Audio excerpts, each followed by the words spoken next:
আসসালামু আলাইকুম, আমি স্বপন ইসলাম। আপনারা দেখছেন এইচএইচএস পিকচার। আমার কোর্সের আজকে দ্বিতীয়তম ক্লাস। সেই ক্লাসটি হবে যে কিভাবে আপনারা ব্যাকগ্রাউন্ড সিলেকশন করবেন।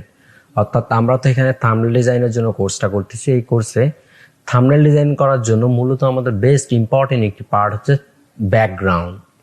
অর্থাৎ আমরা একটা থাম্বনেল যে মেক করব, সেই থাম্বনেলের যে ব্যাকগ্রাউন্ডে থাকবে, একটা ব্যাকগ্রাউন্ডে একটা থাম্বনেলের গল্পটা বলে দেয়।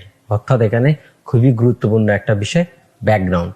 অনেকেই আছে যে আমরা যে শ্যুটটা করব, অর্থাৎ আমরা যে থাম্বনেলটা বানাবো, সেই থাম্বনেলটা কি বিষয়ের উপর, অনেকেই আছে ক্যামেরা দিয়ে নিজেই ব্যাকগ্রাউন্ড সিলেকশন, অর্থাৎ ব্যাকগ্রাউন্ডের ছবি তোলে জাস্ট তার উপরে ডিজাইন করে। আবার অনেকেই আছে যে গুগল থেকে ব্যাকগ্রাউন্ড ডাউনলোড করে দেন আপনার সাবজেক্টটা আপনি ওখানে বসে ডিজাইন করতে পারেন। এইভাবে 2-3 ভাবে ব্যাকগ্রাউন্ড আমরা পেতে পারি। কিন্তু আজকে আমি দেখাবো যে কিভাবে আপনারা গুগল থেকে আপনার যে থাম্বনেলটা বানাবেন, যে থাম্বনেলের উপর বেস করে আপনার গল্পটা হয়েছে, সেই রকম থাম্বনেল আপনি কিভাবে বানাবেন এবং কিভাবে সেই ব্যাকগ্রাউন্ডটা গুগল থেকে ডাউনলোড করবেন এবং কোন ধরনের থাম্বনেলের জন্য কি রকম ব্যাকগ্রাউন্ড আপনি সিলেক্ট করবেন, সেই বিষয়টি দেখাবো আজকের এই ক্লাসে। আমি সরাসরি কম্পিউটার স্ক্রিন শেয়ারে দেখাবো, আপনারা দেখতে থাকুন মনোযোগ সহকারে। চলে আসলাম কম্পিউটার স্ক্রিনে। এখন প্রথমে আমি আমাদের অ্যাডোবি ফটোশপ এই সফটওয়্যারটা ওপেন করে নিচ্ছি। আমরা যে থাম্বনেলটা বানাবো, যে থাম্বনেলের জন্য ব্যাকগ্রাউন্ড সিলেকশন করব, এটা প্রথমে আগে আপনাকে মাথায় ক্যাচ করতে হবে যে আপনি কি ধরনের থাম্বনেলটা বানাবেন, আপনি কোন ধরনের ভিডিওর জন্য থাম্বনেলটা বানাবেন। সাপোজ আমি আপনাদেরকে একটা আইডিয়া দেই, আমি একটা ইসলামিক সঙ্গীতের জন্য থাম্বনেল বানাবো, তার জন্য আমি ব্যাকগ্রাউন্ড চাই। এবং ইসলামিক সঙ্গীত কিন্তু নানান প্রকার আছে, নানান ধরনের। তখন আপনার কি ধরনের লাগবে, আমি এক্সাম্পল ইসলামিক সং দিয়ে দেখাচ্ছি। আপনারা যদি মিউজিক ভিডিও করতেছেন বা ব্লগিং করতেছেন, যে রিলেটেড ভিডিও হয় না কেন, আপনারা জাস্ট খালি এটা ভাববেন যে আপনি কি ধরনের ব্যাকগ্রাউন্ড চাচ্ছেন বা কি ধরনের থাম্বনেলটা বানাবেন, এর উপর বিশেষ করে। আর আপনি যদি নর্মালি ক্যামেরা দিয়ে ব্যাকগ্রাউন্ড এর ছবিটা তুলে রাখেন তাহলে তো হয়ে গেল। আর যদি না তোলা থাকে, জাস্ট আপনার কাছে সাবজেক্ট আছে, আপনি একটা প্রফেশনাল লেভেলের থাম্বনেল মেক করতে চাচ্ছেন, তাহলে অবশ্যই আপনাকে অন্য কাস্টমাইজ থাম্বনেল বানাতে হবে, অর্থাৎ ব্যাকগ্রাউন্ডটা বাছাই করতে হবে। এই জন্য আমি একটা ছবি আগে সিলেক্ট করে নিছি, আমার কিন্তু ক্যামেরা দিয়ে ইতিমধ্যে তোলা আছে। এটা একটা ইসলামিক গজলের জন্য থাম্বনেল বানাবো। এই গজলটির নাম হচ্ছে কত শুকুর। তাহলে এইখানে দেখেন থাম্বনেলটা, যে এখানে হচ্ছে 4টা ব্যক্তি আছে, যে 4 জনের ছবি থাকবে থাম্বনেলটার উপরে। এর জন্যই আমাকে একটা ব্যাকগ্রাউন্ড বাছাই করতে হবে। সেরকম ব্যাকগ্রাউন্ডটা যেহেতু আমার তোলা নেই, আমি গুগল থেকে একটা ব্যাকগ্রাউন্ড, আমি কিন্তু এই পিকচারটা দিয়ে আপনাদেরকে একটা ইসলামিক সম্পূর্ণ গজলের থাম্বনেল ডিজাইন করে দেখাবো। আজকে আমি ব্যাকগ্রাউন্ডটা সিলেক্ট করতেছি, যেমন কিভাবে ব্যাকগ্রাউন্ডটা বাছাই করি। গজলটার নাম হচ্ছে কত শুকুর। তাহলে এখন আমি গুগলে গেলাম, গিয়ে যেহেতু আমার আগে আপনার মাথায় ক্যাচ করতে হবে যে আপনি কি ধরনের থাম্বনেলটা চাচ্ছেন, আপনার ভিতরে একটা আইডিয়া থাকতে হবে। কারণ থাম্বনেল ডিজাইন বা ভিডিও এডিটিং এগুলো কিন্তু পুরোটাই ক্রিয়েটিভিটি কাজ, অর্থাৎ আপনার যদি ভিতর থেকে না আসে তাহলে কিন্তু কোনোদিনই পারবেন না। ভিতর থেকে আপনাকে আইডিয়া বের করতে হবে যে আমি কি ধরনের বানাতে চাচ্ছি। আর যদি আপনারা এটা না বোঝেন তাহলে গুগল আছে বা ইউটিউব আছে, ইউটিউবে গিয়ে যদি আপনি ইসলামিক সঙ্গীতের জন্য লেখেন যে ইসলামিক গজল, তাহলে দেখবেন অনেক কিন্তু গজল পাবেন। এখান থেকে আপনি আইডিয়া পাবেন যে কি রকম আমি চাচ্ছি। এখানে আমি একটা আপনার ধারণা দিই, দেখেন এই গজলটার নাম কিন্তু নবী।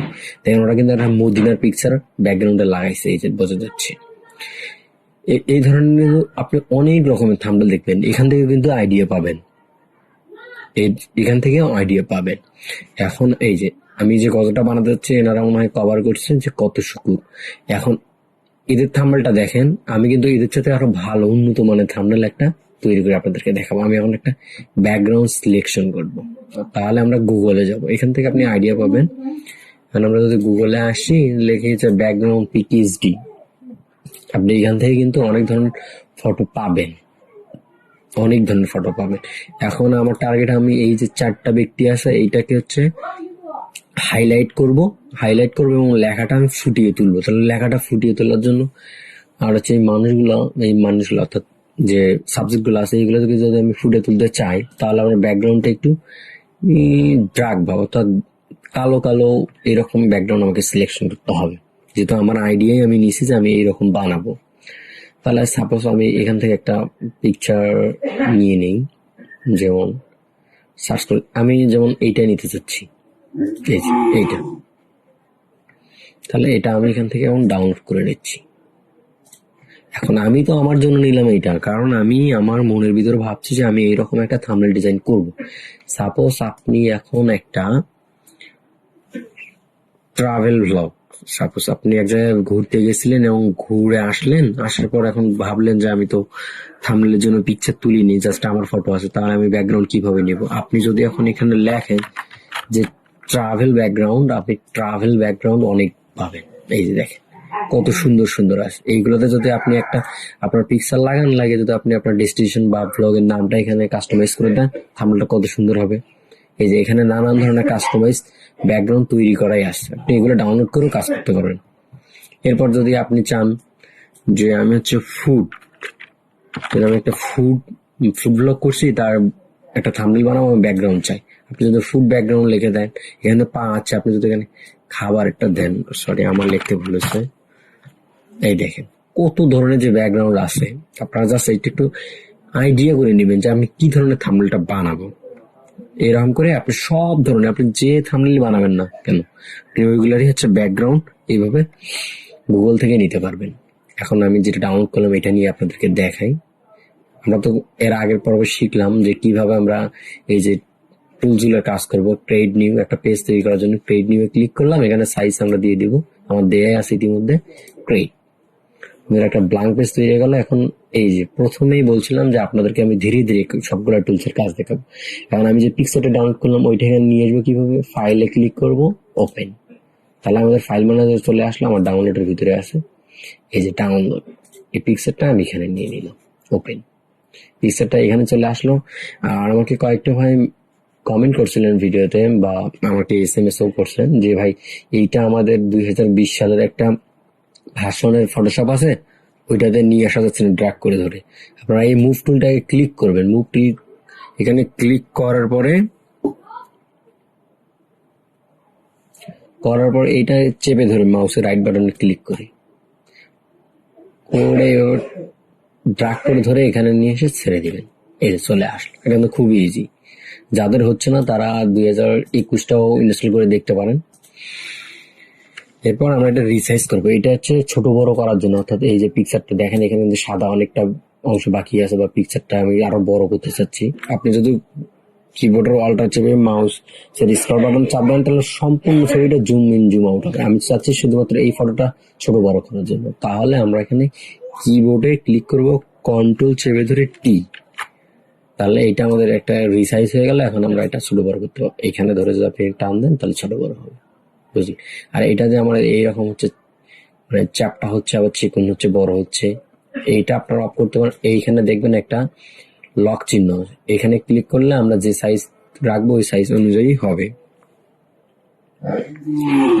আমি এখানে ক্লিক করলাম, এখন দেখেন এখন তার ওইরকম ছোট চিকন বা চ্যাপটা লম্বা হচ্ছে না, এখন একটা সাইজই ধরে থাকবে। এরপর আমি এটা আমার সাইজ মতো করে নিলাম, আমার যেটুকু লাগবে।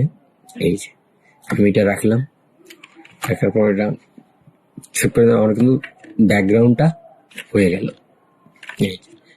এখন আমি আমার দরকার আমরা এই ছবিটা আমি এখানে ইন করব, তখন আমি নিয়ে এসে যখন আমরা এরপরে ক্লাসে আসবো যে কিভাবে ব্যাকগ্রাউন্ড রিমুভ করবো, ব্যাকগ্রাউন্ড রিমুভ করার পর এই ছবির উপরে বসাবো, সেটাও আমি দেখাবো এরপরে ক্লাসে।